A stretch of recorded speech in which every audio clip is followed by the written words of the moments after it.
भावानो गुलाबी हा picture release झालाय. आता गुलाबी हा याचं टायटल मला पहिला काही कळलंच नव्हतं, पण पिक्चर बघितल्यानंतर मला कळलं की हे जे टायटल आहे की नाही, ती यातली जर्नी जी सगळी दाखवली आहे ती गुलाबी शहरात दाखवलेली आहे, म्हणजे आपल्या पिंक सिटी जयपूर मधली. त्यामुळे बहुतेक याला गुलाबी टायटल असं दिलंय. किंवा यातल्या ज्या ऍक्ट्रेस आहेत ना, ज्यातल्या मला श्रुती मराठे आणि मृणाल कुलकर्णी या खरोखर एव्हरग्रीन अशा वाटल्या, त्या गुलाबी दिसत आहेत म्हणून गुलाबी टायटल दिला असेल.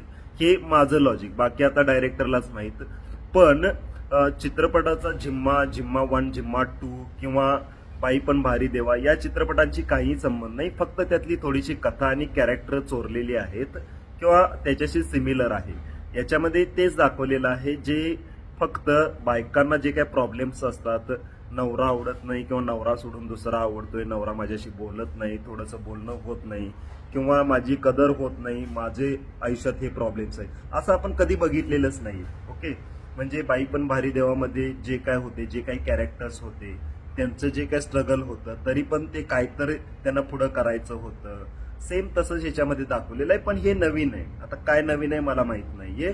आणि त्याच पद्धतीनं जर तुम्ही आपला झिम्मा बघितला असेल, जे निर्मिती सावंत मला त्यातलं कॅरेक्टर जे आठवतंय, आणि तो मेल कॅरेक्टर कोण होतं ते काय विसरलो, पण जबरदस्त होतं ते.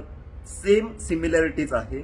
ट्रिपवर जातात, आणि मी तर म्हणेन ह्याला झिम्मा 3 नाव असं द्यायला पाहिजे होतं, गुलाबी नाव देण्यापेक्षा. आणि काय डायरेक्टरने ह्यात काय वापरलंय, आता त्यांनाच माहिती, यांचं विजन काय होतं, कशासाठी हा पिक्चर काढला. आणि हे जातात, बायका दारू बिरू पितात, हेच यांना दाखवायचं होतं काय? हे दाखवून याने काय मिळवलंय काय ह्या? अरे एका बाजूला आपला रानटी, धर्मरक्षक छत्रपती संभाजी महाराज असे पिक्चर आले जे आपली म्हणजे की नाही असं छाती फोडून सांगावं वाटतंय हा मराठी सिनेमा. आणि त्यात ह्याने आता हा गुलाबी काढलाय. याचं नाव गुलाबी काय, यासनी काय सांगायचं काय आहे हे? म्हणजे मी आता अक्षरशः मी ठरवलेलं की चांगल्या पिक्चर बद्दल तेवढंच सांगायचं, मराठी पिक्चर बद्दल काय बोलायचंच नाही, म्हणजे वाईट बद्दल काय बोलायचंच नाही. जरी पैसे गेले तर वाया जाऊ देत. पण ह्याने अक्षरशः म्हणजे एवढं इरिटेट केलं की नाही या पिक्चरनं, काय सांगू मी तुम्हाला.